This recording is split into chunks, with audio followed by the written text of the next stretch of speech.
fait de passer au numérique, à l'écriture numérique, en effet, ça a demandé quelques adaptations. En fait, c'est une sorte de mélange, je dirais, entre une écriture parlée, ça c'est un terme que j'utilise souvent quand je dois m'adresser à des stagiaires, leur expliquer qu'il faut des phrases courtes, il faut éviter tous les « en effet », les « donc », mais en revanche, ça n'empêche qu'il faut utiliser un orthographe parfait, un français le plus parfait possible. On prend des mauvaises habitudes, donc on entend beaucoup de langage, de discours, et qu'on reproduit, et on reproduit parfois les erreurs des autres, mais du coup on se les approprie aussi. Donc la relecture, c'est vraiment le meilleur moyen, en tout cas le plus rapide, avant justement d'utiliser d'autres outils qui nous permettent aussi d'être autonomes, parce qu'on n'a pas toujours les moyens de se faire relire. Dans le domaine qui m'est proche, on parle beaucoup de féminisation des mots, des termes, des métiers, des fonctions.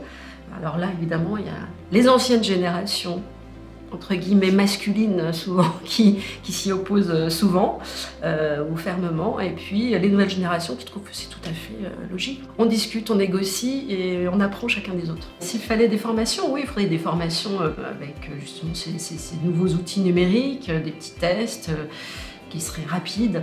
Je pense que ce qui fait peur, ce serait vraiment de se remettre en question, et de se remettre à vraiment travailler les règles, etc.